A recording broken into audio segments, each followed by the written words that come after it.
नमस्कार दोस्तों, स्वागत है आप सभी का डिजिटल तैयारी में। मैं सौरभ भारती आप सभी का हार्दिक स्वागत करता हूं। दोस्तों, फिजिक्स के हम लोग लेक्चर कर रहे थे और इस कड़ी में लास्ट लेक्चर जो हमने किया था वो किया था मोशन पर, गति पर। गति के समीकरण समझे हमने, गति के नियम देखे, न्यूटन की गति का पहला, दूसरा और तीसरा नियम देखा। इसी कड़ी में अब दोस्तों साइंस को थोड़ा आगे बढ़ाते हैं और आज हम चर्चा करेंगे न्यूटन फिजिक्स के कुछ और पहलुओं, जिसमें हम बात करेंगे फोर्स की, कार्य की, ऊर्जा की और शक्ति की। सबकी अपनी अपनी कुछ ना कुछ बातें हैं जो आपको याद रखनी चाहिए, एग्जाम में से इसमें अच्छे क्वेश्चन बनते हैं। तो आइए शुरू करें। दोस्तों, पहले हम बात करेंगे बल की, फोर्स की। देखिए, नॉर्मल चीज लिखूं सबसे पहले तो मैं, बल आप या फोर्स किसे कहते हैं? देखिए, खींचना या धक्का देना बल कहलाता है। दोनों के लिए आपको बल चाहिए, पुश या पुल। ये क्या है? फोर्स। आपको याद है मैंने आपको कल न्यूटन की गति का जो पहला और दूसरे नियम बताए थे, उसमें न्यूटन की गति में दूसरा नियम जो अपना निकला था वो निकला था F बराबर ma। यानी कि आप किसी भी वस्तु पर जब बल लगाएंगे तब उस पर कितना बल कार्यरत हुआ, उस बल की गणना आप किससे कर सकते हैं? ma से कर सकते हैं। पहली बात। दूसरी बात यहां पर सोचने वाली है, बल से आप कैसे पता लगाएंगे कि किसी वस्तु पर बल लग रहा है? तो आप देखिए, यदि कोई वस्तु स्थिर से गति अवस्था में आ जाए, गति अवस्था में आ जाए, या गति से स्थिर अवस्था में आ जाए,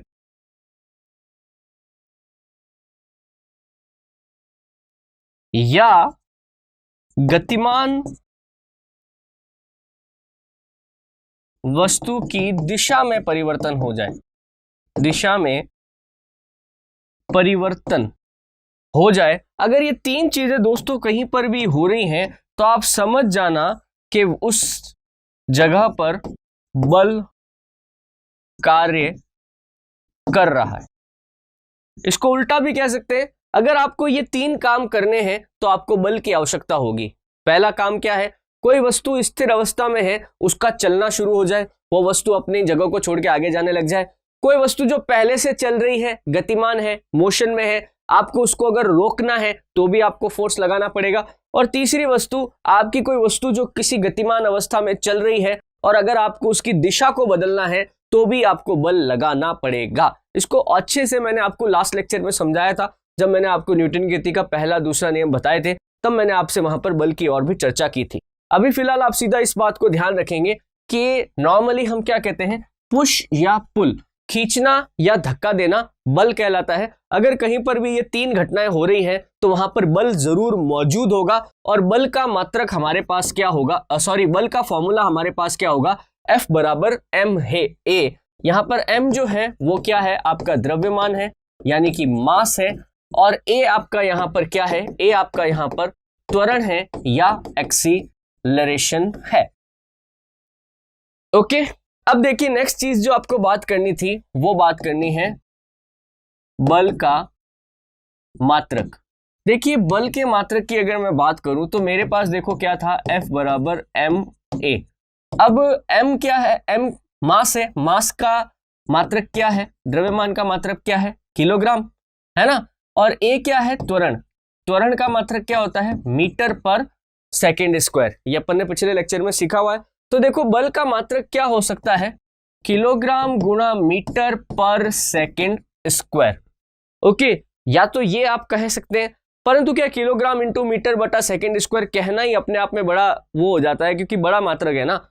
तो इसके लिए हमने क्या किया कि वो व्यक्ति जिसने हमें इस चीजों को समझने के लिए सबसे ज्यादा योगदान दिया, सर आइजैक न्यूटन, उन्हीं को ऑनर करने के लिए, उनको सम्मानित करने के लिए हम बल का मात्रक क्या लिखते हैं? न्यूटन। हालांकि इस न्यूटन का मतलब होता है किलोग्राम गुणा मीटर बटा सेकेंड स्क्वायर। तो कभी भी आपसे पूछ लिया जाए बल का SI मात्रक कौन सा है, तो आप कहेंगे न्यूटन। बल का SI मात्रक कौन सा है, तो आपके मुंह से हमेशा क्या निकलेगा? न्यूटन। देखो बल का एक सीजीएस मात्रक भी है, सीजीएस याद है ना, सीजीएस याद है आपको, सेंटीमीटर ग्राम सेकंड, है ना। तो वहां पर भी तो लंबाई को सेंटीमीटर से, मास को किलोग्राम से अपन नाप रहे थे। तो सीजीएस में भी जो बल का मात्रक है वो कई बार पूछ लेते हैं, तो उसको भी याद रखो। सीजीएस में जो बल का मात्रक है वो क्या है, डाइन है। यहां पर आप देखो 1 न्यूटन बराबर जो होता है वो 10 की घात 5 डाइन होता है। 1 न्यूटन बराबर 10 की घात 5 डाइन होता है, ठीक है। तो ये इनके बीच में रिलेशन है। कई बार पूछ लेते हैं आपसे कि भाई बल का, जनरली तो देखो आपको ऐसा ही मात्रक ही पूछेंगे जो स्टैंडर्ड है ना, कौन सा, न्यूटन। पर हो सकता है कि कभी कभी आपको क्या पूछ ले, बल का सीजीएस मात्रक, जिसको आप क्या कह सकते हैं, डाइन कह सकते हैं। और डाइन में और जो न्यूटन में क्या रिलेशन है, 1 न्यूटन बराबर 10 की घात 5 डाइन होता है। तो दोस्तों ये है आपका बल, है ना। बल से संबंधित क्या क्या सवाल याद रखोगे, फॉर्मूला याद रखोगे, F बराबर m है। बल से क्या क्या हो सकता है, 3 चीजें हो सकती है। कोई स्थिर वस्तु गति में आ सकती है, गतिमान वस्तु स्थिर हो सकती है, और चलती हुई किसी वस्तु या गतिमान वस्तु की दिशा में परिवर्तन आ सकता है। बल का मात्रक, ऐसा ही मात्रक आप कहेंगे हमेशा क्या, न्यूटन। इन केस अगर उसने आपसे सीजीएस मात्रक पूछ लिया है तो आप बोलेंगे क्या, डाइन। और 1 न्यूटन बराबर कितना होता है, 10 की घात 5 डाइन होता है। क्लियर, ठीक है। आगे देखो, मैंने आपको कल एक चीज बताई थी जिसमें मैंने आपसे कहा था कि जो गति है उसमें कई प्रकार की गति हो सकती है, जैसे लीनियर मोशन हो सकता है ना, जिगजैग मोशन हो सकता है, इलिप्टिकल हो सकता है, बहुत सारी गति बताई थी। उसमें मैंने आपको एक गति का जिक्र किया था, उसका नाम मैंने लिखा था वृत्ताकार गति। वृत्ताकार गति, जिसको मैंने कहा था सर्कुलर मोशन। क्या कहा था, सर्कुलर मोशन। ये थोड़ा सा अपन को पढ़ के जाना पड़ेगा, ये क्या होती। देखो अगर कोई एक सेंटर है, फिक्स सेंटर है, और इस फिक्स सेंटर के चारों तरफ एक ही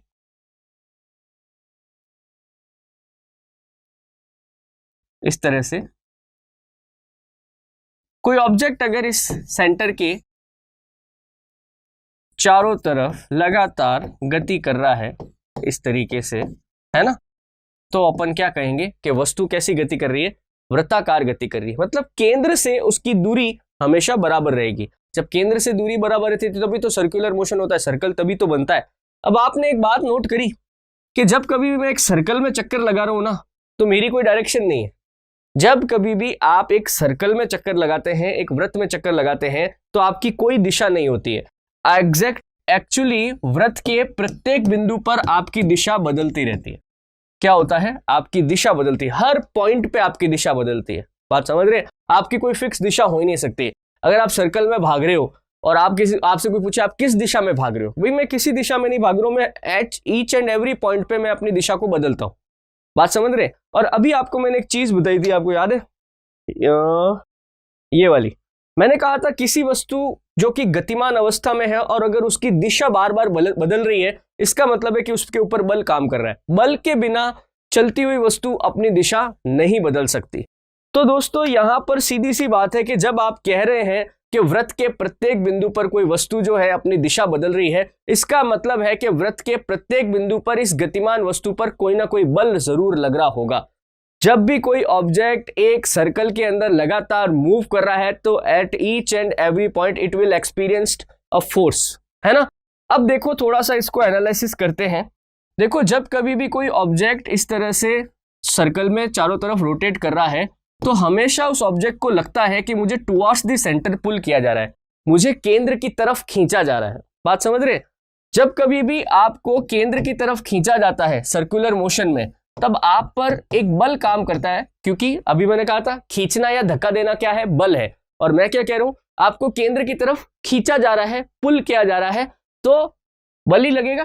इस बल को कहते हैं अपन अभिकेंद्रीय बल, जिसको इंग्लिश में अपन बोलते हैं सेंट्रीपिटल फोर्स। समझे। अभिकेंद्रीय बल क्या है, वह बल जो किसी भी वस्तु को केंद्र की तरफ खींचता है, अभिकेंद्रीय बल कहलाता है। The force which tries to pull the object towards the center is known as centripetal force. Clear है।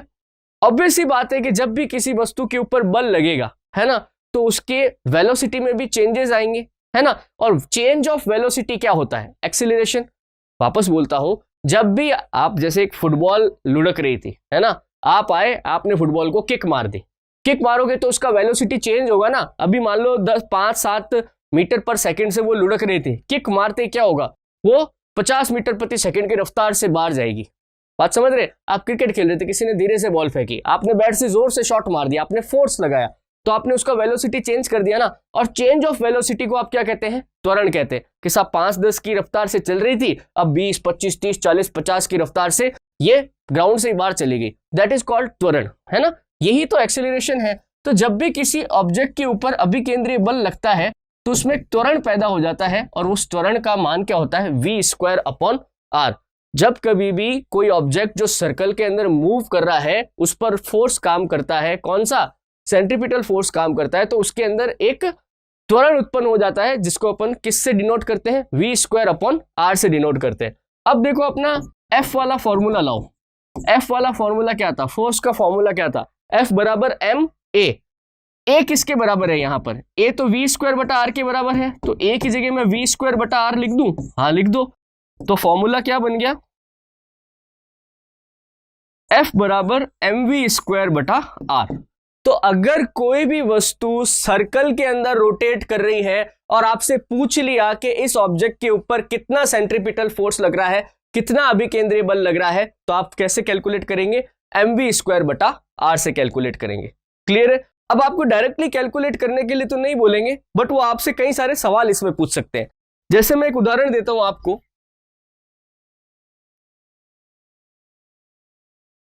आपके पास ये फॉर्मूला है ही है ना। यहां पर जो r है, r क्या है? r यहां पर रेडियस है। रेडियस समझते हैं ना, त्रिज्या, इस सर्कल की त्रिज्या है। v यहां पर क्या है? ऑब्जेक्ट की वेलोसिटी है, ऑब्जेक्ट का वेग है। और m यहां पर क्या है? ऑब्जेक्ट का मास है, ऑब्जेक्ट का द्रव्यमान है। ये चीज तो आप समझते ही है ना। तो मान लीजिए वो आपसे पूछता है कि किसी वृत्त की r को 2r कर दिया, रेडियस को दुगना कर दिया, r को क्या कर दिया? 2r कर दिया, तो f पे क्या असर पड़ेगा? यदि मैंने r को 2r कर दिया तो मेरा अभिकेंद्रीय बल कितना होगा? सेंट्रीपिटल फोर्स कितना होगा? 2 गुना हो जाएगा, 4 गुना हो जाएगा, आधा हो जाएगा, 1/4 हो जाएगा। देखो आप अगर इस फॉर्मूले को ध्यान से देखें तो r जो है ये इनवर्सली प्रोपोर्शनल है। इनवर्सली प्रोपोर्शनल समझते हैं ना, यहाँ पे जैसे इनवर्सली प्रोपोर्शनल होता है ये 1/r, यानी एक चीज बढ़ेगी तो दूसरी चीज घटेगी। यानी कि अगर आप r को बढ़ाएंगे तो f क्या होगा? कम होगा। ऑब्वियस सी बात है, मैं इस सर्कल को और चौड़ा कर दूं, जितना ज्यादा चौड़ा करूंगा उतना ही मुझ पे एक सेंटर के ऊपर कम फोर्स लगेगा। बात समझ रहे? आप कभी नोट करिए, आपने कभी चौराहे के ऊपर गाड़ी घुमाई होगी, 2 व्हीलर, जितना सकरा चौराया होता है उतनी ज्यादा गिरने की टेंडेंसी ज्यादा होती है। बात समझ रहे? जितना लंबा चौराया होता है तो आप आराम से गाड़ी को मोड़ के आते हैं, ठीक है। छोटा चौराया है तो गाड़ी की स्पीड बहुत धीमे करनी पड़ेगी, बड़ा चौराया है तो थोड़ी ज्यादा स्पीड भी होगी तो कोई बात नहीं, मैं घुमा लूंगा।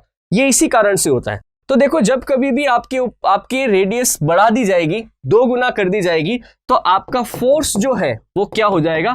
हाफ हो जाएगा। बात समझ रहे? अगर रेडियस को 2 गुना कर दिया जाए, 2r कर दिया जाए, बात समझ रहे? तो f क्या हो जाएगा? 1/2 हो जाएगा। बात समझ रहे? ऐसे कैसे एक और सवाल करते हैं कि अगर v को 2v कर दिया जाए तो क्या होगा? आपका जो ऑब्जेक्ट था वे, उसका वेलोसिटी मैंने 2 गुना कर दिया। पहले 10 मीटर प्रति सेकंड से चल रहा था, मैंने 20 मीटर प्रति सेकंड कर दिया। तो किलोमीटर भी कर सकते हो, 10 किलोमीटर पर आवर से चल रहा था, 20 किलोमीटर पर आवर कर दिया, तो क्या होगा? देखो जितना आप वेग बढ़ाओगे, थोड़ा प्रैक्टिकली सोचो, तो आपके ऊपर फोर्स भी ज्यादा लगेगा, आपकी गिरने की टेंडेंसी बढ़ेगी। क्यों बढ़ेगी? अब v² देखो डायरेक्टली प्रोपोर्शनल में है, यानी कि f जो है वो यहां पर v² का समानुपाती है। यानी कि अगर ये बढ़ेगा v तो f भी बढ़ेगा, और किसके? स्क्वायर में बढ़ेगा। बात समझ रहे? यानी कि 2 गुना इफेक्ट होगा। यानी कि अब जब मैं इस फॉर्मूले के अंदर जहां पे mv²/r लिखा है, v की जगह जब मैं 2v लिखूंगा तो इसका स्क्वायर कितना हो जाएगा? 4v² हो जाएगा। यानी कि पहले जब v था, वेलोसिटी v था, उस पर जितना मेरा फोर्स लग रहा था, 2v करते ही मेरे ऊपर इसका 2 गुना स्क्वायर यानी कि 4 गुना बल लगेगा। यानी कि जब आप वेलोसिटी को 2 गुना कर देंगे तो आपका जो बल है, कौन सा, सेंट्रीपिटल फोर्स, अभिकेंद्रीय बल, वो 4 टाइम्स हो जाएगा, 4 गुना हो जाएगा। तो सिंपल सा लॉजिक याद रखो आप कि जब कभी भी रेडियस को आप बढ़ाएंगे तो फोर्स कम होगा, वेलोसिटी को आप बढ़ाएंगे तो उसके दुगने में या उसके स्क्वायर के अंदर जो है वो फोर्स बढ़ेगा। अगर मैं यहाँ पे 3v कर देता तो 3 तिया 9 गुना फोर्स आपके ऊपर बढ़ जाता। अगर मैं यहाँ पे 4 कर देता तो 4 चौक 16 गुना आपके ऊपर फोर्स बढ़ जाता। तो स्क्वायर करना हमेशा, 2 से गुना मत करना, बात समझ रहे हो, क्योंकि यहाँ पर v क्या है, स्क्वायर है। ठीक है, तो आपको अभिकेंद्रीय बल समझ में आया। इसके कई सारे एग्जाम्पल हो सकते हैं, जैसे कि आप दूध से क्रीम को अलग नहीं, वो गाड़ी को जब घुमाते हैं ना, जैसे वो मौत के कुएं वाला खेल, एग्जैक्टली वो बताना चाह रहा था, मौत के कुएं का खेल है ना, वो सर्कस के अंदर वो लगाते रहते हैं, वो चक्कर लगाते हैं मौत के कुएं में, वो अभिकेंद्रीय बल का बहुत बढ़िया उदाहरण है। बात समझ रहे हैं, बहुत शानदार उदाहरण है वो। ठीक है, तो उसको ध्यान रखना। अभिकेंद्रीय बल कहां की तरफ लग रहा है, टुवर्ड्स द सेंटर लग रहा है। न्यूटन की गति का तीसरा नियम याद रखो कि अगर आपको किसी ने अंदर की तरफ खींचा है तो न्यूटन की गति का तीसरा नियम क्या कहता है, इक्वल एंड अपोजिट रिएक्शन। यानी कि कोई आपको बाहर की तरफ भी धक्का देगा, अगर किसी ने अंदर खींचा है तो अपोजिट रिएक्शन होगी ना। अपोजिट रिएक्शन क्या है, बाहर की तरफ धक्का देना। तो देखिए, जब भी आप सर्कल में घूम रहे हैं और आपके ऊपर अगर अभिकेंद्रीय बल लग रहा है तो आपके ऊपर अपकेंद्रीय बल भी लगेगा। आपके ऊपर क्या, अपकेंद्रीय बल, जिसको अपन क्या बोलते हैं, सेंट्रीफ्यूगल फोर्स। ये कब लगता है, ये लगता है केंद्र से बाहर की ओर लगता है, यानी कि अवे फ्रॉम द सेंटर। जबकि अब सेंट्रीपिटल फोर्स कहां लग रहा था, टुवर्ड्स द सेंटर, ये कहां लग रहा है, अवे द सेंटर, सेंटर से बाहर की तरफ। इसका बढ़िया उदाहरण देता हूं, कार वार में, बस में आप बहुत गए होंगे है ना, तो आप देखो कार या बस जब कभी भी टर्न लेती है ना, बहुत तेज स्पीड में है और अचानक से टर्न ले ले, आपने कभी बात नोट करी है, वो जिस तरफ टर्न लेती है उसके अपोजिट डायरेक्शन में हमको झटका लगता है ना। मान लीजिए बस में ज्यादा होता है, बस जिस मान लीजिए एकदम लेफ्ट टर्न लिया बस ने तो हमें राइट की तरफ झटका लगता है, ये है अपकेंद्रीय बल। आपने कभी दूध से मक्खन निकालने की प्रक्रिया को देखा होगा, वो बीच में बिलौना चलाते हैं है ना, तो मक्खन क्या होता है, साइडों में जाके इकट्ठा हो जाता है, साइडों में है ना। आपने कभी वॉशिंग मशीन का ड्रायर चलाया होगा, वॉशिंग मशीन के ड्रायर में देखिए जोर जोर से घूमता है और सारा के सारा पानी जो है वो साइडों के अंदर जाके टकराता है और कपड़े से बाहर निकल जाता है। तो ये सारे उदाहरण किसके लिए हैं, अपकेंद्रीय बल के लिए हैं। तो देखो, एक तो था अभिकेंद्रीय बल, एक कौन सा था, अपकेंद्रीय बल। ये दोनों ही किस में काम आएंगे, वृत्ताकार गति में काम आएंगे। F बराबर mv² वाला फॉर्मूला जरूर याद रखना। इसमें ये पक्का सवाल बनता है कि यदि r को बढ़ाऊं या घटाऊं या v को बढ़ाऊं या घटाऊं तो क्या होगा। r जब भी चेंज होगा तो उसका अपोजिट रिएक्शन F के ऊपर होगा। इसको बढ़ाएंगे तो ये घटेगा, इसको घटाएंगे तो ये बढ़ेगा। v जैसा चेंजेस आ रहा है वैसा ही चेंज होगा, बट स्क्वायर में चेंज होगा। बात समझ रहे हैं, v बढ़ेगा तो F भी बढ़ेगा, परंतु स्क्वायर के मामले में बढ़ेगा, मल्टीप्लाई बाय स्क्वायर होगा। ओके, तो ये है दोस्तों फोर्स। और भी कई सारे तरह के फोर्स हो सकते हैं, जैसे फ्रिक्शन हो सकता है, फ्रिक्शन के भी आते हैं क्वेश्चन, बट जहां तक आपका पेपर मैंने देखा है उसमें फ्रिक्शन वगैरह से सवाल नहीं आता है। तो अपन सीधा ये वृत्ताकार गति से, सर्कुलर मोशन से खूब सवाल मैंने देखे, तो इसको थोड़ा सा आप करके जाना। हालांकि फ्रिक्शन भी कुछ नहीं है, मैं आपको बता ही देता हूं। घर्षण बल या फ्रिक्शन बहुत आसान है, ये भी कुछ नहीं है। देखो, जैसे देखो फ्रिक्शन में क्या होता है, जैसे कोई ऑब्जेक्ट आपका ऐसे रखा हुआ है ना, आप जब भी किसी ऑब्जेक्ट को धक्का देते हो है ना, तो अगर ऑब्जेक्ट किसी सतह के ऊपर पड़ा है, किसी प्लेन के ऊपर है, तो इस प्लेन यानी ये वाली जगह है, ये प्लेन है, सतह कह देता हूं मैं, सतह प्लेन है ना, और ये ऑब्जेक्ट, सतह और ऑब्जेक्ट के बीच में जो बल काम करता है ना, यहां पर जो बल काम करता है, इसी को अपन बोलते हैं घर्षण बल। ठीक है, अब देखो, आप अगर यहां से फोर्स लगा रहे हो है ना। तो ऑब्जेक्ट को हमेशा कहां जाना चाहिए, ऑब्जेक्ट को आगे जाना चाहिए। ऑब्जेक्ट का वेलोसिटी किस तरफ होगा, आगे की तरफ होगा, है ना। परंतु फोर्स जो होता है कौन सा, फ्रिक्शन फोर्स, वो हमेशा उल्टी डायरेक्शन में लगता है। फ्रिक्शनल फोर्स हमेशा किस डायरेक्शन में लगता है, उल्टी डायरेक्शन में, ऐसे। एफ हमेशा उल्टा लगता है। क्यों, ये क्या करता है, ये इस डायरेक्शन, इस फोर्स मोशन को रोकना चाहता है। फ्रिक्शन फोर्स जो होता है ये हमेशा एंटी मोशन होता है, एंटी मोशन, यानी कि गति के विपरीत होता है। अगर किसी भी सतह के ऊपर घर्षण बल लगता है, इसका मतलब है कि वहां पर गति को रोका जा रहा है ना। यही कारण है कि आपके टायर वगैरह जो हैं, आप ब्रेक लगाते हैं, सड़क खुरदरी बनाई जाती है। सड़क को अगर अपन बहुत ज्यादा चिकना बना दे, फ्रिक्शन लगेगा ही नहीं।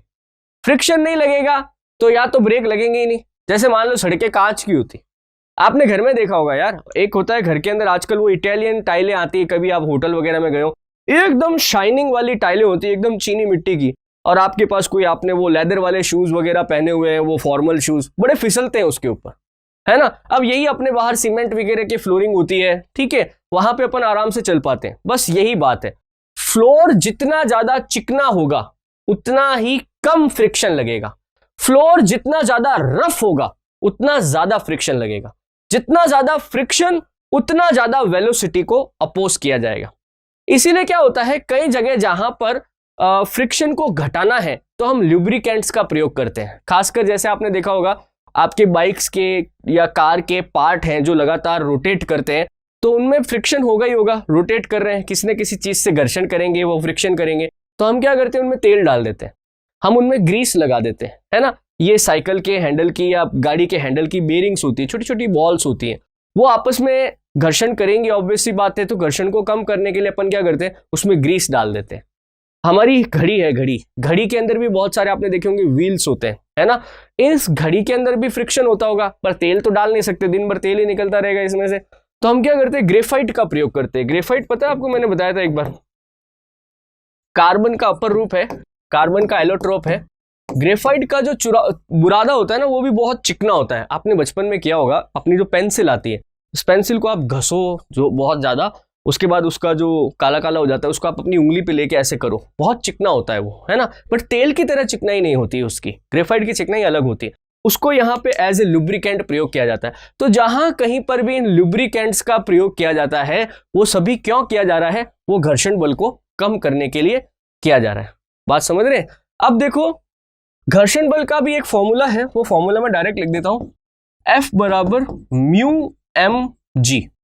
घर्षण बल का फॉर्मूला क्या है, F बराबर म्यू एम जी, ठीक है। यहां पर जो म्यू है वो है घर्षण स्थिरांक। क्या है, घर्षण स्थिरांक। इसको आप ऐसे भी बोल सकते हैं friction coefficient, friction coefficient, coefficient कुछ नहीं है। जैसे क्या होता है, mg तो यहां पर ऑब्जेक्ट का भार है, mg क्या होगा, mg तो यहां पर होगा, जैसे ये आपका ऑब्जेक्ट है, इसका जो नीचे की तरफ जो फोर्स लग रहा है वो होता है mg, ठीक है। आप यहां से जो बल लगा रहे हैं वो है F, ठीक है। म्यू क्या होता है, आपका जो सरफेस है, इस सरफेस, ये सरफेस जितना ज्यादा घर्षण वाला होगा ना, जितना ज्यादा ये घर्षण करेगा, है ना, उतना ही म्यू जो है वो क्या होगा, उतना ही वो म्यू ज्यादा होगा। म्यू मतलब एक की तरफ चला जाएगा, इसकी वैल्यू 0 से 1 के बीच में होती है यार। एक की तरफ जितना ज्यादा होगा, इसका मतलब उतना ज्यादा यहां पे घर्षण बल लगेगा। जितना ज्यादा ये 0 की तरफ होता है, इसका मतलब है उतना ही कम घर्षण बल लगेगा। अगर मैं बोल दूं 1 के बराबर हो जाएगा ये, इसका मतलब है आप कितना ही फोर्स लगाओ ये चीज आगे सरकेगी ही नहीं। जैसे कई बार होता है ना, आपने देखा होगा कि कोई बड़े बड़े जो वो मशीनें वगैरह होती हैं, कोई बड़ा ड्रम होता है, उसको आगे सरकाना है, तो उसके नीचे अपन क्या करते हैं, उसके नीचे अपन है ना ऐसे रोलर्स लगा देते हैं, है ना। यूं घूमने वाले बेलनाकार कोई रोलर हो, कोई लकड़ी की हो, चाहे स्टील के हो, लोहे के हो, तो उस पर अपन आराम से वो नीचे रोलर घूमते रहते हैं और आराम से अपन धक्का देते रहते हैं।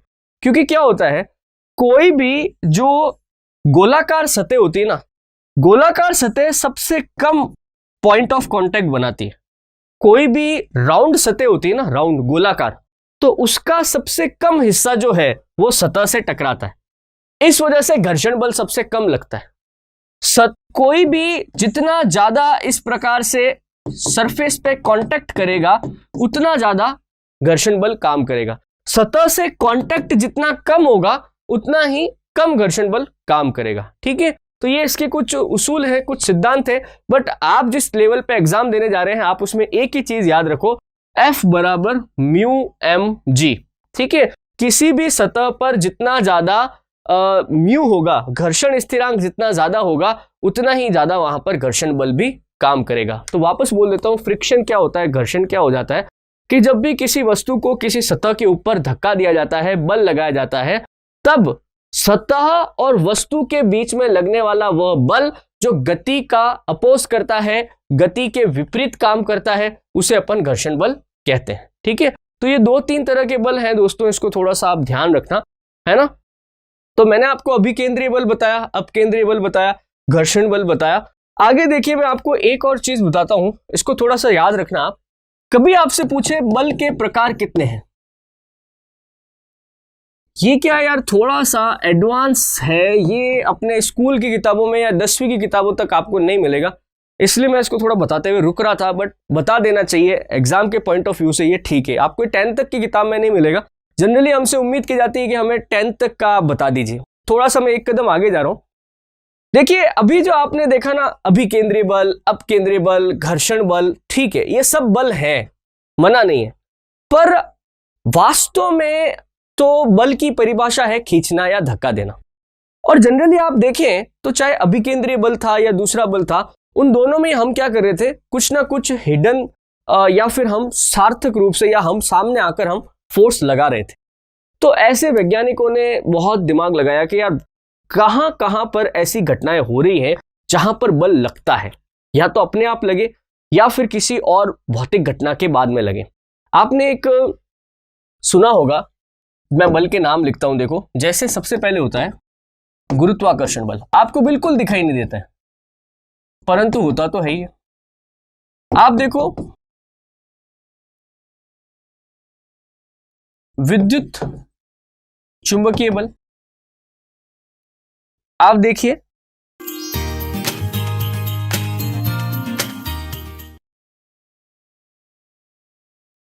आणविक बल, और एक होता है वीक फोर्स, कमजोर बल। आपने एक फिजिसिस्ट का नाम सुना होगा, इनकी हाल ही में भी डेथ हुई थी, स्टीफन हॉकिंस। कौन थे? Stephen Hawkins. बड़े फिजिसिस्ट थे, मतलब वो व्हील चेयर पे ही उनकी आधी जिंदगी निकली। उन्होंने बताया था कि आप पूरे ब्रह्मांड में चले जाइए, if you go anywhere in universe you will find this type of forces, this 4 types of forces. There are इसके अलावा कोई भी 5वीं तरह का फोर्स है ही नहीं। बाकी जितने भी फोर्स मैंने आपको बताए, घर्षण बल वगैरह, वो सब इसी से डरे हुए हैं, इसी से बने हैं। बात समझ रहे? ये फंडामेंटल फोर्सेस है, थोड़ा सा दिमाग में रखना, कभी भी बोल दे आपको गुरुत्वाकर्षण बल, विद्युत चुंबकीय बल, आणविक बल और कमजोर बल। ज्यादा डिटेल में नहीं, बस आप इनकी हेडिंग याद रखो कि ये होते क्या है। गुरुत्वाकर्षण बल तो आप समझते हैं, है ना, 2 बड़े, एक्चुअली तो गुरुत्वाकर्षण बल हर कहीं पर लगता है। आप कहीं पर हैं तो आपके आसपास कुछ भी है, कोई भी वस्तु है, चाहे सजीव है चाहे निर्जीव है, आपके और उसके बीच में ग्रेविटेशनल फोर्स काम कर रहा है। ठीक है, गुरुत्वाकर्षण बल का आपको पता है ना, F बराबर G m1 m2 बटा r²। तो यहाँ पे m क्या है? मास है। आप और आपके साथ में कोई दूसरा लड़का खड़ा है, आप हैं, आपके पास कोई दीवार है, कुछ भी है, सब जगह गुरुत्वाकर्षण बल एक दूसरे को आकर्षित करता है। बट प्रॉब्लम यह है कि हमारा मास इतना छोटा होता है ना कि वो गुरुत्वाकर्षण कुछ काम का ही नहीं है। गुरुत्वाकर्षण तब पिक्चर में आता है जब मास बहुत बड़ा हो, पृथ्वी जैसा मास हो, चंद्रमा जैसा मास हो, या फिर हमारे दूसरे खगोलीय पिंड जो हैं, सूर्य जैसे जो हैं, इनके अंदर इतना ज्यादा द्रव्यमान होता है कि गुरुत्वाकर्षण की मात्रा बहुत ज्यादा होती है। तो ब्रह्मांड में प्रत्येक वस्तु दूसरी वस्तु को अपनी ओर आकर्षित करने का गुण रखती है। आकर्षण का यह गुण गुरुत्वाकर्षण कहलाता है, और इस आकर्षण के कारण जो बल पैदा होता है उसे अपन गुरुत्वाकर्षण बल बोलते हैं। बात समझ रहे हैं? ये डेफिनेशन है इसकी। दूसरा देखो विद्युत चुंबकीय बल। आपने कभी ये बात सुनी होगी कि अगर आप किसी भी आप चालक के अंदर कोई तार ले लीजिए, कोई वायर ले लीजिए, और उसके अंदर इलेक्ट्रिसिटी को आप अगर फ्लो कर रहे हैं, उसमें आप क्या कर रहे हैं, इलेक्ट्रिसिटी को फ्लो कर रहे हैं, करंट को फ्लो कर रहे हैं, तो इस चालक के अंदर मैग्नेटिक प्रॉपर्टीज आ जाती है। इस चालक के अंदर क्या होता है, चुंबक के गुण आ जाते हैं। जैसे मैं एक उदाहरण देता हूं, आप एक कील लो, नेल होती है कील, कील के चारों तरफ तांबे का तार लपेट दो और फिर वो तांबे का तार जो है, कोई छोटी बैटरी आती है, उस बैटरी में लगा दो। तो क्या होगा, जब तक ये करंट इस तार से होकर बह रहा है, ऑब्वियस सी बात है तार लोहे की कील पे लिपटा हुआ है तो वो भी, उसमें भी करंट होगा। आप अब है ना कोई भी लोहे का ऑब्जेक्ट लेके आओ, आप इसके पास ले जाओ, वो इस पे चिपक जाएगा। जब तक ये इलेक्ट्रिसिटी चलती रहेगी तब तक इस कील के अंदर चुंबक की प्रॉपर्टी रहेगी। जैसे आपने इलेक्ट्रिसिटी को हटा दिया, ये चुंबक का गुण भी हट जाएगा। तो जब भी अपन किसी भी ऑब्जेक्ट के अंदर इलेक्ट्रिसिटी को फ्लो कराते हैं तो उसके अंदर चुंबक के कारण ये विद्युत चुंबकीय बल जो लगता है, इलेक्ट्रोमैग्नेटिक फोर्स जो लगता है, इसी को अपन विद्युत चुंबकीय बल कहते हैं। तीसरा बल देखो, आणविक बल। यह बड़ा जोरदार बल है। आपने केमिस्ट्री थोड़ी बहुत पढ़ी होगी, स्कूल में आपने पढ़ा होगा, हमारे पदार्थ का सबसे छोटा कण कौन सा है? सबसे छोटा कण है परमाणु, एटम, है ना। अब देखो इस एटम के बिल्कुल बीचों बीच में क्या है? न्यूक्लियस या नाभिक। और नाभिक के अंदर कौन रहते हैं? प्रोटॉन और न्यूट्रॉन। इसके चारों तरफ जो है वो इलेक्ट्रॉन जो है वो चक्कर लगाते रहते हैं। इलेक्ट्रॉन कई बार अपनी कक्षा को छोड़ के बाहर भी आ जाते हैं, इस ऑर्बिट को छोड़ के बाहर आ जाते हैं। प्रोटॉन और न्यूट्रॉन आसानी से बाहर नहीं आते। प्रोटॉन और न्यूट्रॉन आपस में एक दूसरे से बॉन्ड से बंधे हुए होते हैं। मतलब प्रोटॉन प्रोटॉन के बीच में, न्यूट्रॉन न्यूट्रॉन के बीच में और न्यूट्रॉन या प्रोटॉन के बीच में जो बॉन्ड है, जो बंध है, जिसके लिए एक बल की आवश्यकता होगी, उसी को अपन क्या बोलते हैं? आणविक बल। कभी आपसे पूछ ले ब्रह्मांड में सबसे मजबूत बल कौन सा है, which of the following is the strongest force in universe, तो आपका टिक हमेशा होगा आणविक बल पे। क्या मतलब है इसका? अगर ये आणविक बल नहीं होता ना तो आपका कोई भी एलिमेंट एग्जिस्ट ही नहीं करता। अगर सोच के देखो ना, परमाणु और प्रोटॉन और न्यूट्रॉन किसी में टिक ही नहीं रहे हैं, टिक ही नहीं रहे हैं तो कोई एलिमेंट ही नहीं बनेगा, है ना। हमारा शरीर बन ही नहीं सकता अगर एक परमाणु और प्रोटॉन और न्यूट्रॉन अपना न्यूक्लियस छोड़ दें तो। बात समझ रहे? इसीलिए आणविक बल या एटॉमिक फोर्स जो है is the strongest force in universe. Last देखो कमजोर बल। ये थोड़ा सा और आगे जाके बात आती है यार, इसमें यूकोवा मेसॉन थ्योरी है, वो काम आती है। मैं आपको बहुत शॉर्ट में बताता हूं। आपने कभी सुना होगा प्रकाश के बारे में कि प्रकाश जो है वो बहुत छोटे छोटे कणों से मिलकर बना है, जिन्हें अपन फोटोन बोलते हैं, है ना। Photon is nothing but packets of energy. Photon जो है वो ऊर्जा के छोटे छोटे बंडल है, और ये बंडल जो है ये इस एटम के अंदर ही रहते हैं। पर एटम के अंदर जब कभी भी इलेक्ट्रॉन जो है अपनी कक्षा को छोड़ के बाहर जाता है या कहीं बाहर से अंदर आता है, तो ऐसी स्थिति में जब ये एनर्जी का ट्रांजिशन होता है तो ये फोटोन अपनी कक्षा छोड़ के बाहर निकल जाता है। उदाहरण देता हूं मैं आपको। बल्ब देखा है ना, वो नॉर्मल वाला बल्ब जो लगाते हैं अपन, बल्ब के अंदर एक फिलामेंट लगा होता है। बल्ब कैसा होता है? कुछ ऐसा होता है आपका बल्ब, है ना, ऐसा होता है। अब इस बल्ब के अंदर आपको पता है ऑर्गन गैस भरी हुई होती है। अपन क्या करते हैं, बल्ब कैसे काम करता है? आप इसको लगाते हो इलेक्ट्रिसिटी में, ये फिलामेंट जो है वो गर्म हो जाता है, एकदम रेड डॉट हो जाता है। फिलामेंट गर्म होता है तो बल्ब के अंदर की जो ऑर्गन गैस है वो भी गर्म हो जाती है। ऑर्गन गैस जैसे ही गर्म होती है तो ऑर्गन का हर एटम जो है उसके अंदर इलेक्ट्रॉन्स जो है वो ट्रांजिशन शुरू कर देते हैं, यानी कि वो इलेक्ट्रॉन्स जो है एक कक्षा से दूसरी कक्षा में जाते हैं। ऐसी स्थिति में क्या होता है, इस ट्रांजिशन के अंदर जो एनर्जी रिलीज होती है ऑर्गन गैस से, वो होती है फोटॉन्स के रूप में। वो किसके रूप में होती है? फोटोन के रूप में, और हमको वो प्रकाश के रूप में दिखाई देती है। हर एलिमेंट की जब ये फोटोन निकलती है तो अलग अलग रंग का प्रकाश निकलता है। जैसे आप नियॉन लाइट ले लो तो हरे रंग का प्रकाश निकलता है, आप सोडियम लाइट ले लो तो पीले रंग का प्रकाश मिलता है, एकदम वो पीली लाइट होती है, एकदम डार्क येलो टाइप की लाइट होती है। तो हर एक का अपना अलग अलग तरीका है। तो ये फोटोन इतने कमजोर बल से बंधे हुए होते हैं कि थोड़ा सा एक्साइटमेंट हुआ, थोड़ी सी हीट आई, फोर्स आया, ये अपना छोड़ के बाहर निकल जाते हैं। इसी को अपन क्या बोलते हैं? कमजोर बल बोलते हैं। तो ब्रह्मांड के अंदर दोस्तों 4 ही बल है, ये चारों सामने लिखे हुए। ग्रेविटेशनल फोर्स, गुरुत्वाकर्षण, विद्युत चुंबकीय बल, इलेक्ट्रोमैग्नेटिक फोर्स, आणविक बल, एटॉमिक बल और कमजोर बल, इसको वंडरवॉल फोर्स भी बोलते हैं, है ना। सबसे मजबूत ब्रह्मांड में बल कौन सा है? आणविक बल। और सबसे छोटा कौन सा है, मतलब सबसे कमजोर कौन सा है? ये वंडरवॉल बल। इसे वीक फोर्स ही बोलते हैं। तो ये थ्योरी दी थी इन्होंने, स्टीफन हॉकिंस ने, ठीक है। तो ये दोस्तों हमारी बात हुई बल की। इसको करो आप, इससे ज्यादा आपको कुछ खास करने की जरूरत नहीं पड़ेगी। नेक्स्ट दोस्तों अपन बात करेंगे आगे कार्य, ऊर्जा और शक्ति की। हम बात करेंगे वर्क, एनर्जी और पावर की इसी लेक्चर में। दोस्तों नेक्स्ट जो हमको बात करनी है वो हमको बात करनी है कार्य, ऊर्जा और शक्ति की। अगर बल आपको समझ में आ गया है तो कार्य, ऊर्जा और शक्ति को समझना बहुत आसान हो जाएगा। तो दोस्तों देखिए, सबसे पहले मैं लूंगा कार्य को, वर्क। वर्क क्या है? देखो सबसे पहले मैं इसकी सिंपल डेफिनेशन लिख रहा हूं। वर्क क्या है? देखिए, किसी वस्तु पर बल लगाया जाए तथा उसके कारण वस्तु में विस्थापन उत्पन्न हो, वस्तु में विस्थापन उत्पन्न हो तो कार्य, तो बल और विस्थापन का गुणनफल कार्य कहलाता है। बड़ा सिंपल है। देखो, अगर आपने किसी ऑब्जेक्ट के ऊपर कोई फोर्स लगाया, बल लगाया, और उससे वो ऑब्जेक्ट अपने ओरिजिनल पोजीशन से मूव हो गया, तो जितना मूव होगा इट मींस आपने उतना काम किया है। सिंपल सा कहूं तो इसका हो जाएगा कार्य बराबर बल गुणा विस्थापन। ठीक है, अगर मैं इसको इंग्लिश में लिखूं आप लोगों के लिए तो ये हो जाएगा work is equal to force into displacement. ये डिस्प्लेसमेंट की बात कर रहा है यार, डिस्टेंस की बात नहीं कर रहा है। यानी कि एक फाइनल पोजीशन होनी चाहिए, एक इनिशियल पोजीशन होनी चाहिए और एक फाइनल पोजीशन होनी चाहिए।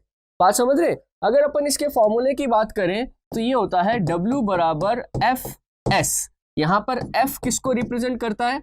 F रिप्रेजेंट करता है फोर्स को यानी कि बल को, और S यहां पे रिप्रेजेंट करता है डिस्प्लेसमेंट को, डिस्प्लेसमेंट यानी कि विस्थापन को। ठीक है, अब देखो इसमें क्या एक छोटा सा बात और है। एक्चुअली क्या होता है, आप जब कभी भी फोर्स लगाते हो ना तो फोर्स हमेशा एक एंगल पे लगता है। फोर्स हमेशा किस पे लगता है? एक एंगल पे लगता है, एक पर्टिकुलर डायरेक्शन में लगता है। जैसे यार मान लो अपने पास कोई बॉक्स है, ऐसा एक बॉक्स है अपने पास। अब यार इस बॉक्स के ऊपर फोर्स लगाना है, मतलब मैंने कहा बोला भाई आप इस पे फोर्स लगाओ, मैंने डायरेक्शन नहीं बोली।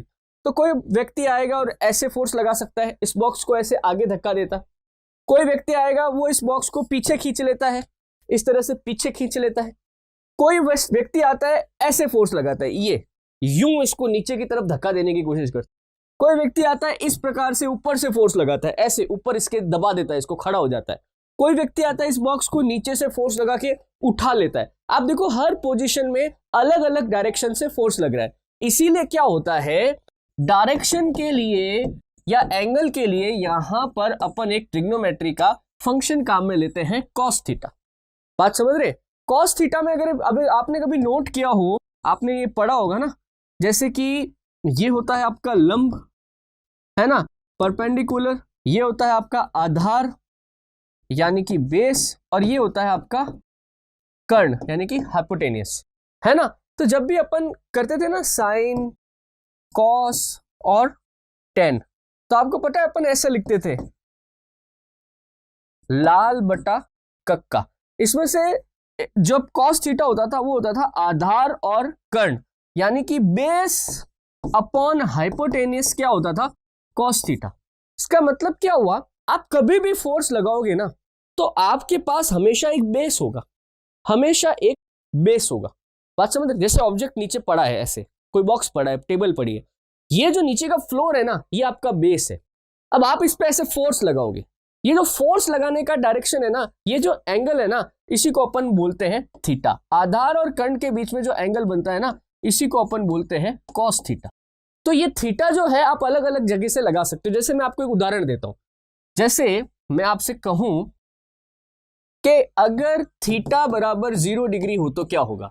थीटा बराबर 0 डिग्री मतलब क्या है, आपका जो बेस है और आपका जो ये हाइपोटेनियस है, इसके बीच में 0 डिग्री का एंगल होना चाहिए। 0 डिग्री के एंगल का मतलब क्या है कि बेस और हाइपोटेनियस दोनों पैरेलल होने चाहिए, दोनों क्या होने चाहिए, पैरेलल, तभी तो 0 डिग्री का एंगल होगा ना। इसका मतलब क्या हुआ, आपके सामने कोई बॉक्स पड़ा है और इस बॉक्स पे आप ऐसे बिल्कुल सीधे हाथ रख के, बिल्कुल सीधे, बिल्कुल बैंड नहीं, आप ऐसे धक्का देना शुरू करते हैं, that is theta equal to 0 degree. आपको मैं कहूं कि यार थीटा जो है वो 90 डिग्री होना चाहिए। अब ये आपका बेस है और इसके ऊपर 90 डिग्री पे आपको बल लगाना है, तो 90 डिग्री कैसे होगा, एग्जैक्टली ऐसे होगा ना। यानी कि ये आपका बॉक्स था और आप बॉक्स के ऊपर ऐसे इसको दबाने लग गए, आप इसके ऊपर एकदम आपने परपेंडिकुलर अपने हाथ रख दिए, that is theta is equal to 90 degree. बात समझ रहे, मैं कहूं theta is equal to 180 degree. अब मान लीजिए 0 डिग्री अगर इस तरफ होता है तो 180 डिग्री इस तरफ होता है ना, तो डायरेक्शन मतलब 0 डिग्री जैसी ही रहेगा इंक्लाइनेशन, परंतु क्या है, अपोजिट तरफ खींचना है। अगर 0 डिग्री आगे की तरफ है तो 180 डिग्री पीछे की तरफ है। दोस्तों आपने अभी बात करी फोर्स की, अब हम बात करेंगे कार्य, ऊर्जा और शक्ति की। ठीक है, तो देखो सबसे पहले मैं आपके सामने कार्य की या वर्क की पहले डेफिनेशन लिख रहा हूं, उसके बाद अपन आगे बात करते हैं जैसे कार्य या वर्क की डेफिनेशन क्या है। तो देखो, यदि किसी वस्तु पर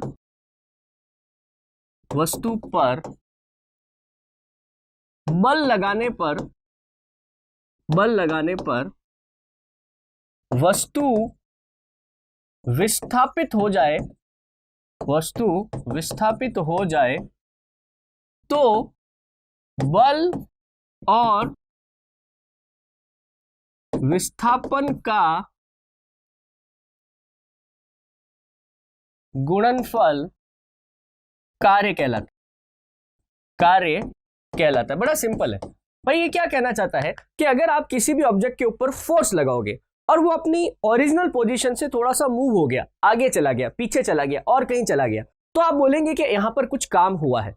फोर्स इंटू डिस्प्लेसमेंट, जितना फोर्स लगा इंटू जितना डिस्प्लेसमेंट हुआ, वही आपका क्या कहलाता है, कार्य कहलाता है। जैसे इसको एक फॉर्मूला के रूप में अगर अपन लिखें तो ये होगा कार्य बराबर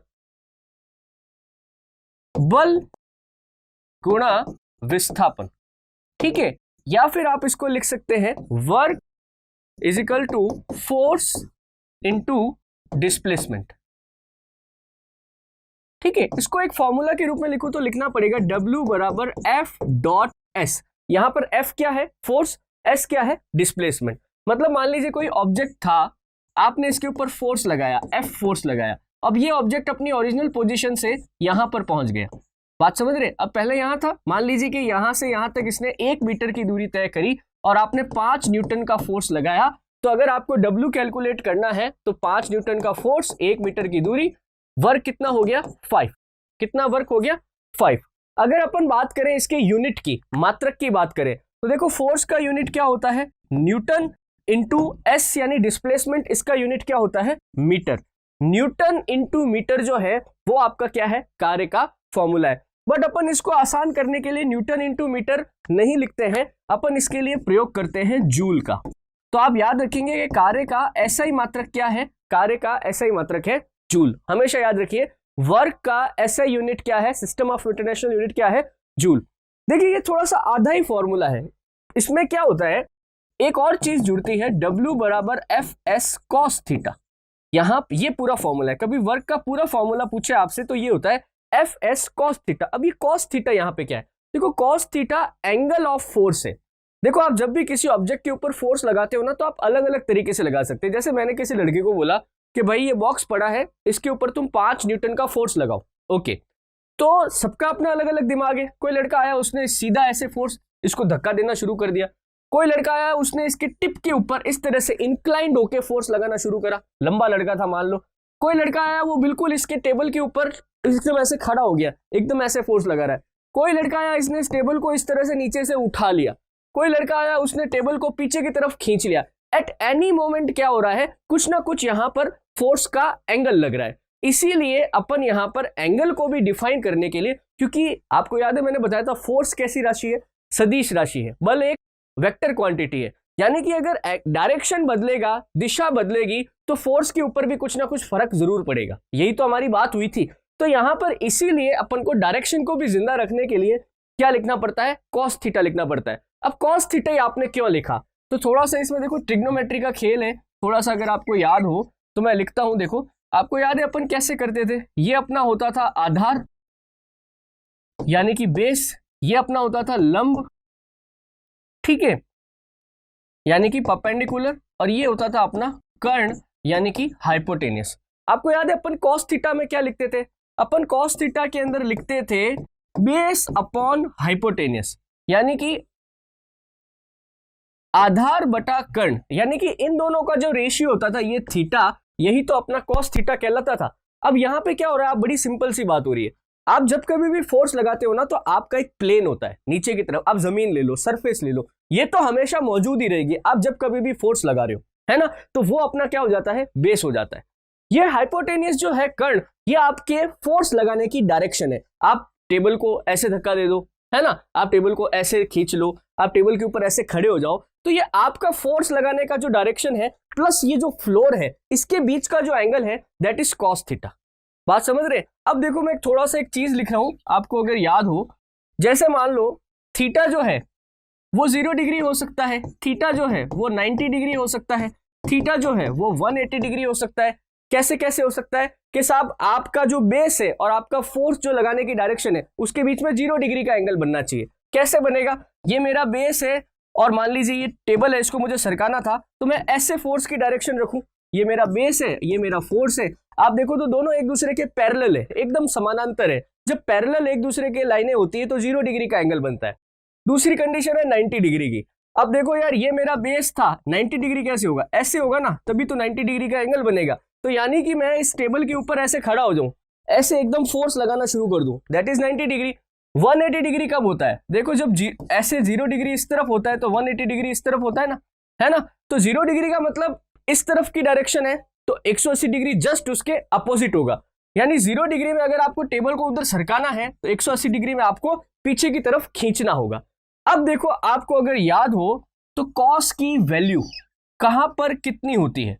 जैसे मैंने कहा कॉस थीटा 0 डिग्री पर, कॉस थीटा कब 0 डिग्री पर? तो आपको याद है कॉस थीटा 0 डिग्री पर उसकी वैल्यू होती है 1। तो आपने केवल होगा ना 1/√2, 1√3/2 एंड 0, ये वैल्यू आती है ना 0 डिग्री, 30 डिग्री, एक टेबल आती है पूरी, है ना। उसमें अगर आप टेबल को चेक करोगे तो कॉस थीटा 0 डिग्री पे कितना आता है? 1 आता है।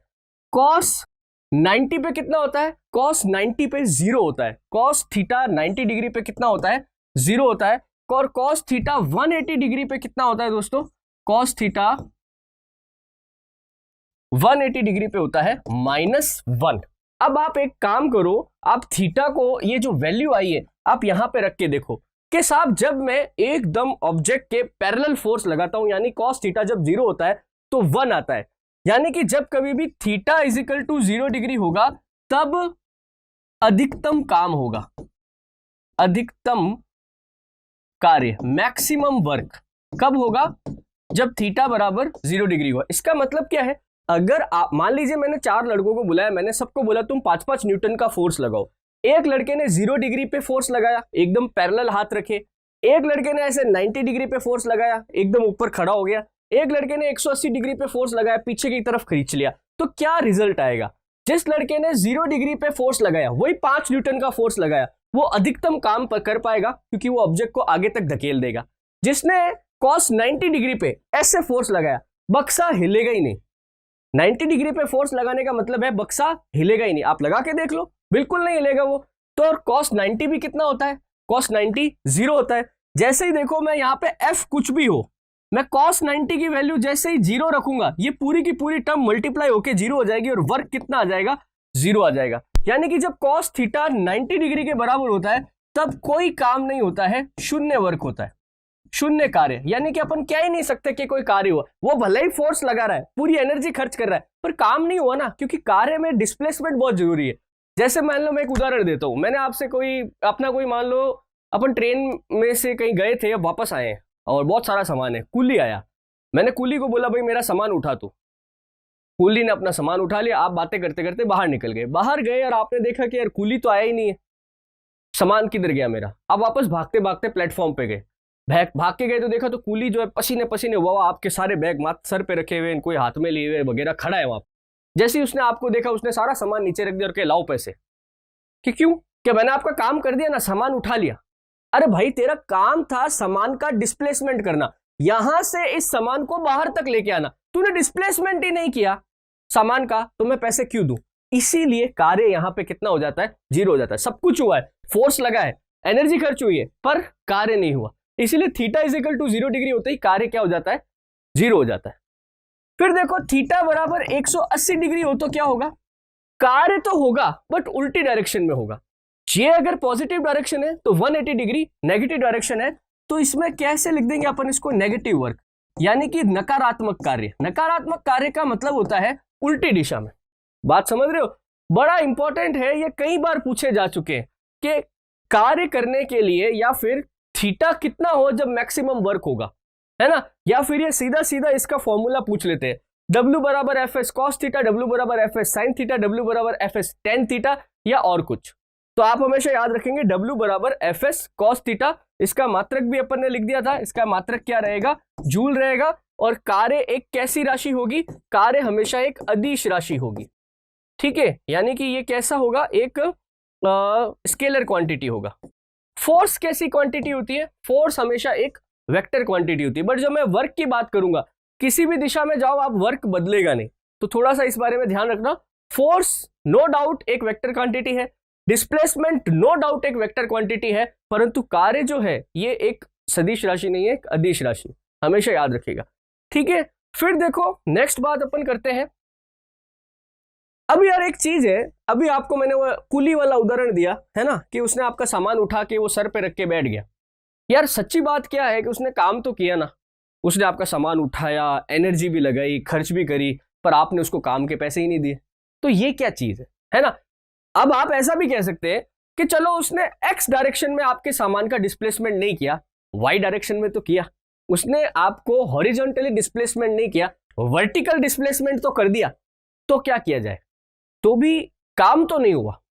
तो साहब इसने जो फोर्स लगाया उसका क्या हुआ, तो देखो उसने जो फोर्स लगाया ना वो कन्वर्ट हो गया एनर्जी में। किसमें, ऊर्जा में, एनर्जी में।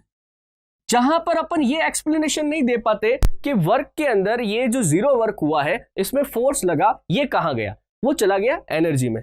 देखो क्या होता है, यहां पे एक शब्द आता है कार्य ऊर्जा प्रमेय, वर्क एनर्जी थ्योरम। इसको क्या बोलते हैं, वर्क एनर्जी थ्योरम। इसका मतलब क्या है, कार्य और ऊर्जा एक दूसरे के पूरक है, एक दूसरे के पूरक है।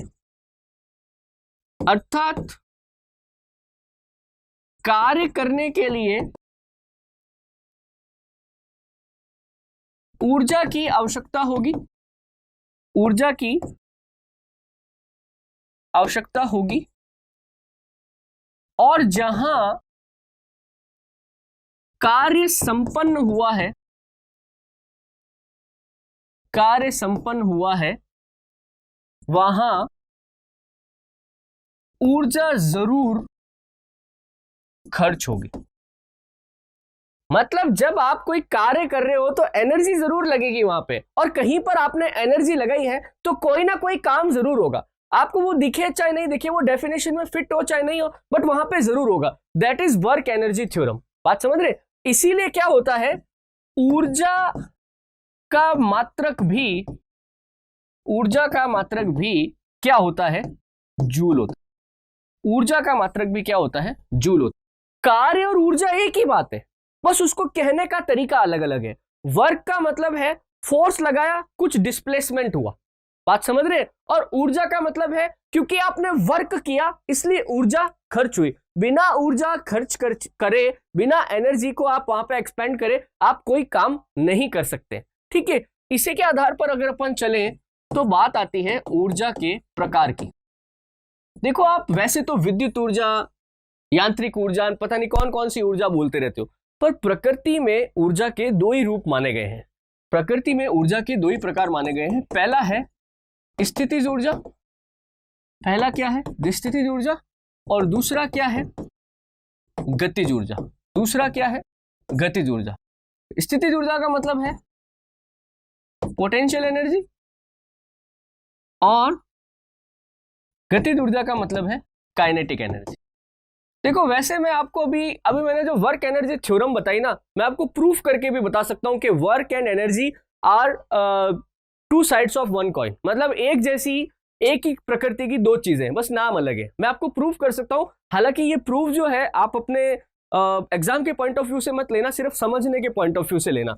जैसे मैं आपको सबसे पहले प्रूफ करता हूं स्थितिज ऊर्जा, पोटेंशियल एनर्जी।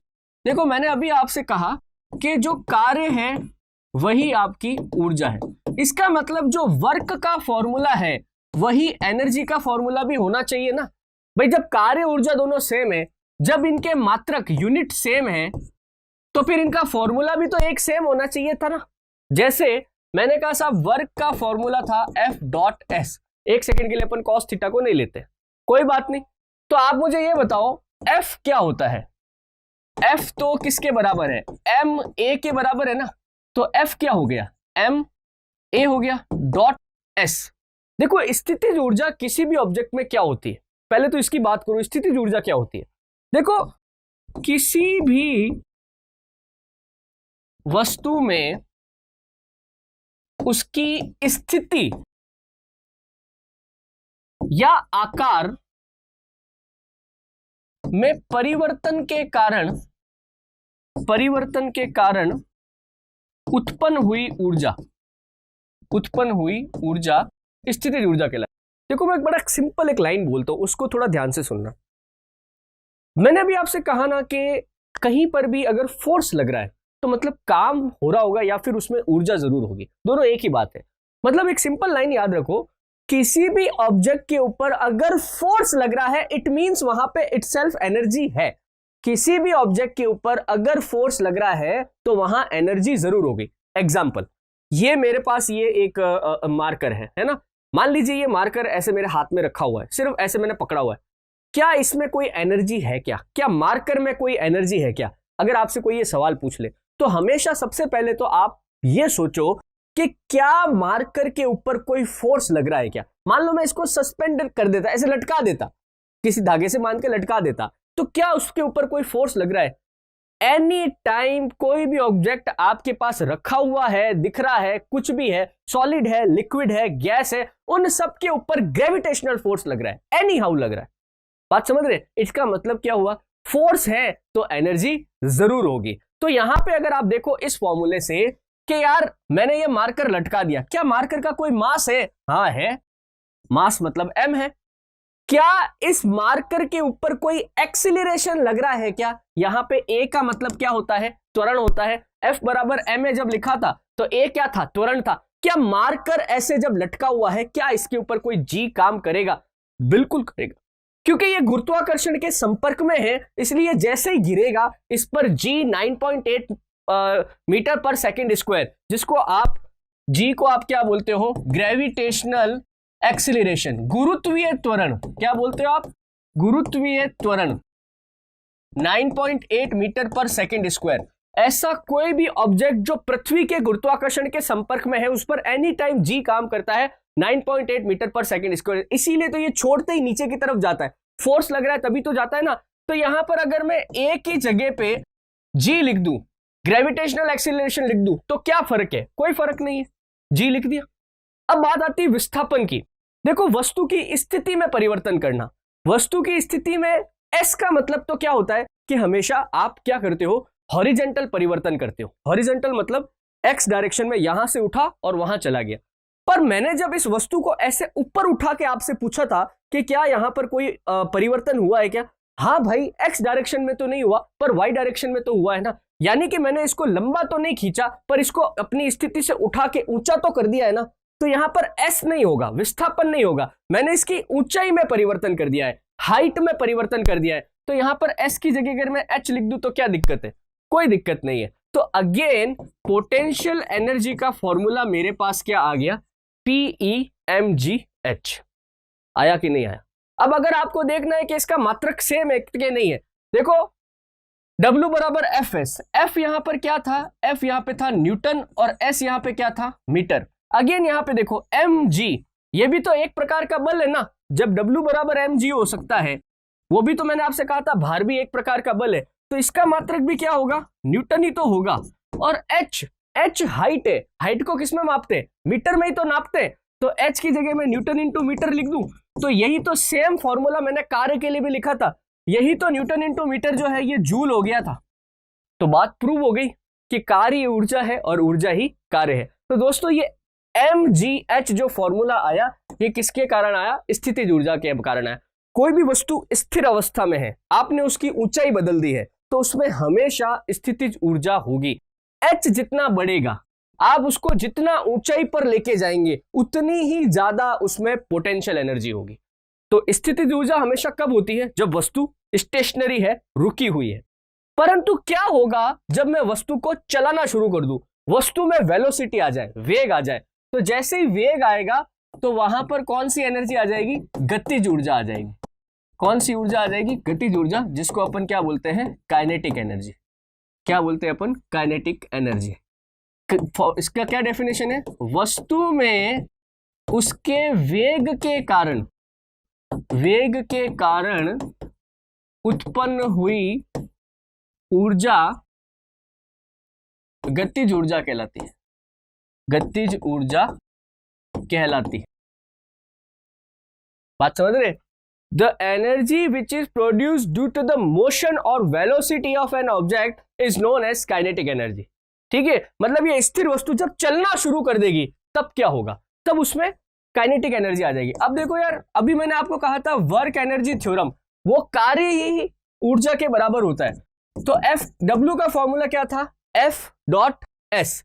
अब याद करो, अभी मैंने आपको बताया कि एफ को मैं क्या लिख सकता हूं? एम ए लिख सकता हूं, क्यों नहीं लिख सकता? ठीक है, तो मैं यहां लिख देता हूं डब्ल्यू बराबर एम ए डॉट एस। आप है ना वो गति के समीकरण याद करो, इक्वेशन ऑफ मोशन, वहां पे मैंने लिखा था v बराबर u प्लस एटी, s बराबर ut plus half eighty square और v स्क्वायर बराबर u स्क्वायर प्लस 2as, है ना। मुझे क्या है? s की वैल्यू चाहिए। s की वैल्यू यहां से भी आ सकती है और s की वैल्यू यहां से भी आ सकती है। इसमें क्या है, ये हाफ का चक्कर आ जाता है, इसलिए अपन इसको नहीं लेते, अपन यहां से लेते हैं। यहां पे u स्क्वायर प्लस का था, इधर जाएगा किसका हो जाएगा? माइनस का। तो पीछे क्या बच जाएगा? सिर्फ 2a बच जाएगा। अब यहां से इस 2a को भी हटा दूं, यहां पे मल्टीप्लाई में, यहां पे जाएगा किसमें? बट्टे में चला जाएगा, सिर्फ क्या बच जाएगा? s बच जाएगा। तो s की वैल्यू में क्या लिख सकता हूं? w बराबर m a dot v square minus u square upon 2a। ये मैंने किसकी वैल्यू लिखी है? s की वैल्यू लिखी। बात समझ रहे? अब यार एक बात बताओ, कोई ऑब्जेक्ट रुका हुआ था तो ऐसे खड़ा था, तो उसकी इनिशियल वेलोसिटी क्या होगी? u क्या होता है हमेशा? इनिशियल वेलोसिटी, प्रारंभिक वेग। जब वो चल ही नहीं रहा है, वो एकदम खड़ा है, तो उसमें वेग है ही नहीं, यानी कि इनिशियल वेलोसिटी उसकी कितनी हो गई? 0। तो यहां पे मैं u के लिए 0 रख सकता हूं क्या? w बराबर m a v square minus u तो खड़ा है, वो स्टेशनरी है, तो 0 रख दूं, बटा क्या हो गया? 2a। तो सिर्फ क्या बच गया मेरे पास? मेरे पास सिर्फ क्या टर्म आ गई? u तो 0 हो गया, v स्क्वायर बटा 2a टर्म आ गई। अब ये a नीचे है, इससे ये कट जाएगा, है ना। तो ये क्या आ गया? mv स्क्वायर बटा 2 आ गया। अब यहाँ पे बट्टा 2 है, इसको मैं आधा अलग कर लूं तो 1/2 mv स्क्वायर लिख दूं, तो क्या गलत है? कुछ गलत नहीं है। ये आ गया तुम्हारे पास काइनेटिक एनर्जी का फॉर्मूला, क्या? Half m v square. क्या आ गया? Half m v square. इसका भी जब तुम वो रखोगे ना, क्या चीज, मात्रक रखोगे, यूनिट रखोगे, तो अगेन वो न्यूटन इंटू मीटर आएगा, अगेन न्यूटन इंटू मीटर आएगा, ठीक है। और अगेन क्या आ जाएगा? जूल आ जाएगा। तो देखो मैं चला था वर्क के फॉर्मूले से और पहुंच गया कहां? मैं एनर्जी के फॉर्मूले। ये इस बात को साबित करता है कि कार्य और ऊर्जा एक दूसरे के पूरक है, दोनों एक ही बात, ठीक है। तो जब आपने ये कहा कि साहब उस आदमी ने वो बस्ते को उठाया, बैग को उठाया और अपने सर पे रख लिया, तो क्या उसने कोई कार्य नहीं किया? नहीं यार, उसने कुछ कार्य तो नहीं किया, बट हाँ ये बात जरूर है, जो कार्य उसका था वो यहां पर पोटेंशियल एनर्जी में बदल गया, क्योंकि उसने उस बक्से को अपने सर पर उठा लिया। तो वहां पर कार्य कैलकुलेट नहीं होता है, वहां पर क्या है? पोटेंशियल एनर्जी कैलकुलेट हो जाती है। पोटेंशियल एनर्जी और काइनेटिक एनर्जी दोनों में एक दूसरे में चेंजेबल है। जहां पर पोटेंशियल एनर्जी 0 है, वहां पर काइनेटिक एनर्जी मैक्सिमम है। उदाहरण देता हूं मैं आपको, जैसे आप देखो कि वो बांध होते हैं ना, बड़े बड़े बांध वगैरह होते हैं, ऐसे मान लीजिए कोई बांध वगैरह है, ठीक है। अब इनमें यहां तक पानी भरा हुआ है, ठीक है। अब आपको पता है बांध से पानी गिरा के नीचे टरबाइन पे पानी गिरा के इस टरबाइन को चलाया जाता है और विद्युत का उत्पादन किया जाता है, इलेक्ट्रिसिटी। तो इनका लॉजिक क्या होता है कि ये जो पानी है जो यहाँ पर स्टेशनरी है यानी कि यहाँ पर पोटेंशियल एनर्जी है। इस पानी को यहां से नीचे गिराओ, नीचे गिरेगा पानी और ये सीधा इस व्हील पे गिरेगा, टरबाइन पे गिरेगा, ये टरबाइन घूमेगा और टरबाइन के घूमने से विद्युत धारा का उत्पादन होगा। तो यहां पे क्या हो रहा है, एनर्जी का कन्वर्जन हो रहा है। जैसे यहां पर पोटेंशियल एनर्जी क्या है, mgh। h देखो ये इतनी ऊंचाई पर पानी ले गए, जितनी ज्यादा ऊंचाई से पानी गिराएंगे उतनी ज्यादा पोटेंशियल एनर्जी। जब पानी यहां से नीचे गिरना शुरू करेगा तो h क्या होगा, घटेगा। लगातार h घट रहा है, नीचे घट रहा है, पर जैसे जैसे पानी नीचे आएगा v लगातार इंक्रीज होगा, वेलोसिटी लगातार पानी जब नीचे गिर रहा है बढ़ेगी, तो काइनेटिक एनर्जी बढ़ेगी ना, half m v square. v जितना बढ़ेगा उतनी ही काइनेटिक एनर्जी भी बढ़ेगी। बात समझ रहे?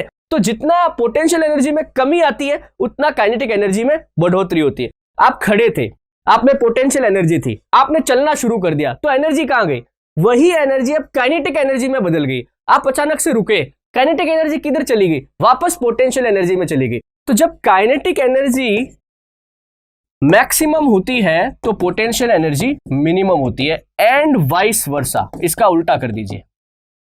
बात समझ रहे हैं? जब पोटेंशियल एनर्जी मैक्सिमम होगी तो काइनेटिक एनर्जी मिनिमम होगी। तो बड़ा अच्छा कंसेप्ट है। तो आपको आपके एग्जाम के पॉइंट ऑफ व्यू से काइनेटिक और पोटेंशियल एनर्जी का फॉर्मूला याद रखना है, इनका यूनिट याद रखना है। पोटेंशियल एनर्जी का फॉर्मूला मैंने आपको बता दिया mgh, और काइनेटिक एनर्जी का मैंने बता दिया आपको हाफ mv स्क्वायर। इसमें ज्यादातर जो एप्लीकेशन आती है वो काइनेटिक एनर्जी की आती है। उसमें ये बोलते हैं कि अगर मैं v को 2v कर दूं, वेग को 2 गुना कर दूं, तो काइनेटिक एनर्जी पे क्या फर्क आएगा। तो देखो यहाँ पे v का स्क्वायर है ना, तो जैसे आप 2 का स्क्वायर करोगे तो काइनेटिक एनर्जी कितनी हो जाएगी, 4 गुनी हो जाएगी। अगर मैं v को 3v कर दूं यानी कि 3 गुना कर दूं, तो यहाँ पे 3 तिया कितने 9 होते हैं ना, 3 का स्क्वायर हो जाएगा। तो मेरे पास कितनी काइनेटिक एनर्जी 3v करते ही कितनी हो जाएगी, 9 गुनी हो जाएगी। अगर मैं यार v को 4 गुना कर दूं, v को क्या कर दूं, 4 गुना कर दूं, तो फिर क्या होगा, तो जैसे 4 को गुना करूंगा तो 4 चौक 16, तो काइनेटिक एनर्जी कितनी हो जाएगी, 16 गुनी हो जाएगी। बात समझ रहे? तो यहाँ पे स्क्वायर का कंसेप्ट चलता है। अब मैं इसको काइनेटिक एनर्जी को अगर आधा कर दूं, आधा, तो आधे का स्क्वायर करोगे तो कितना आएगा, 1/4, यानी कि काइनेटिक एनर्जी वेलोसिटी को आधा करते ही कितनी हो जाएगी, 1/4 हो जाएगी। जितनी ज्यादा स्पीड उसके स्क्वायर में वेलोसिटी हमेशा बदलेगी, है ना। तो जब कभी भी ऐसे वेलोसिटी को 2 गुना करना, 4 गुना करना, उसका कोई सवाल आता है तो कभी भी इस आधे को कंसीडर मत करना, इसका कोई रोल नहीं होता, ये कांस्टेंट है। हमेशा v के स्क्वायर में चलना, स्क्वायर में जो कुछ भी हो रहा है वो सीधा सीधा काइनेटिक एनर्जी को रिफ्लेक्ट करेगा। कभी ऐसा मत करना कि v स्क्वायर तो हाफ हो गया फिर मैंने आधा और ले लिया, नहीं, इसका कोई रोल नहीं होता है। जो कुछ आपको छेड़छाड़ करनी है वो सब v स्क्वायर के साथ करनी है। तो दोस्तों ये क्या हुआ, एनर्जी। तीसरी चीज बच गई अपने पास, यानी कि पावर। बड़ा सिंपल है, कार्य करने की दर शक्ति कहलाती है। क्या मतलब इसका, rate of doing work is power. मतलब आप 1 सेकंड में कितनी ऊर्जा खर्च कर देते, 1 सेकंड में आपने किसी सामान को कितना दूर पहुंचा दिया, दैट इज पावर। यानी कि मैं ऐसा सीधा फॉर्मूला लिख दूं, शक्ति यानी कि P बराबर कार्य यानी वर्क अपॉन समय यानी कि टाइम। बात समझ रहे? अब देखो यहां पे बड़ा सिंपल सा है, कार्य का मात्रक क्या था, वर्क और एनर्जी का यूनिट क्या था, जूल था, हाँ बिल्कुल था। और समय का मात्रक क्या था, सेकंड था, हाँ बिल्कुल था। तो ये तुम्हारे पास क्या आ गया, ये आ गया तुम्हारे पास यूनिट आ गया किसका, शक्ति का। परंतु यहां पर अपन जब भी शक्ति लिखते हैं तो उसको अपन जूल पर सेकंड नहीं लिखते, उसके लिए अपने पास एक शब्द और है, वॉट। क्या है, वॉट। जूल पर सेकंड लिखो कोई गलत नहीं है, वॉट लिखो कोई गलत नहीं है। जैसे अपन ने बल का मात्रक न्यूटन लिया था, इसका मात्रक कार्य ऊर्जा का जूल लिया था, ऐसे कैसे शक्ति का मात्रक अपन क्या लिखते हैं, वॉट लिखते। जरूर जरूर याद रखना। हालांकि ओरिजिनली इसका मात्रक क्या आता है, जूल पर सेकेंड आता है। जाते जाते एक चीज और याद रखो कि 746 वॉट बराबर होता है 1 हॉर्स पावर। ये अपने इंजन वगैरह जो बनाए जाते हैं उनकी जो एनर्जी होती है, उनके अंदर जो ये शक्ति होती है वो किस में नापी जाती है, एचपी में या हॉर्स पावर में नापी जाती है। तो 1 हॉर्स पावर का मतलब कितना है, 746 वॉट। ऐसे भी लिख सकते हो 746 W बराबर 1 HP, 1 हॉर्स पावर बराबर 746 वॉट। तो दोस्तों ये था कार्य, ऊर्जा और शक्ति। आई होप आपको पसंद आया होगा, आपको चीजें समझ भी आई होंगी। नहीं आई तो इसको लेक्चर को वापस देखिए, एक एक लाइन जो मैंने बोली उस पर गौर कीजिए। बीच में जो प्रैक्टिकल मैंने उदाहरण दिए उनको थोड़ा सोचिए, बैठ के सोचिए, चीजें जरूर समझ में आएंगी। जिनको मैंने बोला है कि इस प्रकार के सवाल पूछे जाते हैं तो यार वो पूछे जाते हैं। जैसे वो हाफ MB स्क्वायर वाला क्वेश्चन कई बार आया हुआ है, V को दुगना कर दिया, आधा कर दिया, ऐसा कर दिया, कई बार ऐसा सवाल पूछा हुआ है। ठीक है, ये जब बांधों के अंदर ऊर्जा होती है, इस प्रकार से इसको जब चेंज करते हैं, काइनेटिक एनर्जी और पोटेंशियल एनर्जी दोनों है ना, इसको जब अगर मुझे कंबाइंडली बोलना पड़ा है, अलग अलग नहीं बोलना है, कंबाइंड बोलना है, तो इसको बोलते हैं यांत्रिक ऊर्जा। क्या बोलते हैं, यांत्रिक ऊर्जा, मैकेनिकल एनर्जी। तो कई बार ये पूछ लेते हैं कि बांधों के अंदर या ये बांध से जब बिजली का उत्पादन होता है कौन सी ऊर्जा में कन्वर्ट होती है ना, ये ऊर्जा कन्वर्जन आ जाता है। तो जब कभी भी कोई चीज आपको घूमती हुई, चलती हुई दिखाई दे तो अपना वहां पे क्या बोलेंगे, हमेशा मैकेनिकल एनर्जी, यांत्रिक ऊर्जा। ये टरबाइन का घूमना मैकेनिकल एनर्जी है, पंखे का घूमना मैकेनिकल एनर्जी है। पंखे में क्या हुआ, आपने इलेक्ट्रिसिटी दी, विद्युत ऊर्जा दी, किस में बदल गई, यांत्रिक ऊर्जा में बदल गई। टरबाइन में क्या हुआ, आपने टरबाइन को घुमाया, इनपुट क्या दिया, यांत्रिक ऊर्जा, मैकेनिकल एनर्जी दी, बदले में आपको क्या मिली, विद्युत ऊर्जा मिली, यानी कि इलेक्ट्रिसिटी मिली। तो इस प्रकार के क्वेश्चन आप इस प्रकार से दिमाग में थोड़ा ध्यान रखिए, थोड़ा सा कीजिए करिए। जहां कहीं पर भी काइनेटिक और पोटेंशियल एनर्जी दिमाग में आ जाए तो वहां पे उसके लिए एक शब्द काम में आता है, मैकेनिकल एनर्जी, यानी कि यांत्रिक ऊर्जा। ऐसे आपकी गलत नहीं होगा, कहीं पे डायरेक्ट ऐसे लिखा नहीं होता है कि देखो अब यहाँ पे यांत्रिक इसमें काइनेटिक एनर्जी पोटेंशियल में बदल रही है, यहाँ पे पोटेंशियल काइनेटिक में बदल रही है। वहां पे इसके लिए क्या शब्द काम में ले लेते हैं अपन, मैकेनिकल एनर्जी शब्द काम में ले लेते हैं। तो थोड़ा इस पे ध्यान रखना। तो दोस्तों ये था हमारा आज का पूरा लेक्चर। पहले हमने बात करी फोर्स की, बल की, फिर कार्य, ऊर्जा और शक्ति की। अच्छे से करो इसको, ये पूरी है ना न्यूटन फिजिक्स कहलाती है। पहले चैप्टर से अपन ने जो सामान्य ज्ञान शुरू किया, यानी कि वो मात्रक वगैरह, यूनिट वगैरह, फंडामेंटल यूनिट वगैरह पढ़े, वहां से लेके ये यहां तक पूरी क्या कहलाती है, न्यूटन फिजिक्स कहलाती है। ठीक है, न्यूटन के जो फॉर्मूलेस थे, गति के जो नियम है, ये सब उसी पर आधारित है। इस वजह से नेक्स्ट लेक्चर में फिर से करते हैं इसको और आगे बढ़ाते हैं, आगे और कुछ टॉपिक्स पे बात करते हैं। इस लेक्चर में दोस्तों इतना ही, नेक्स्ट लेक्चर में फिर से मुलाकात होगी। तब तक के लिए धन्यवाद। Please like, share, subscribe digital तैयारी।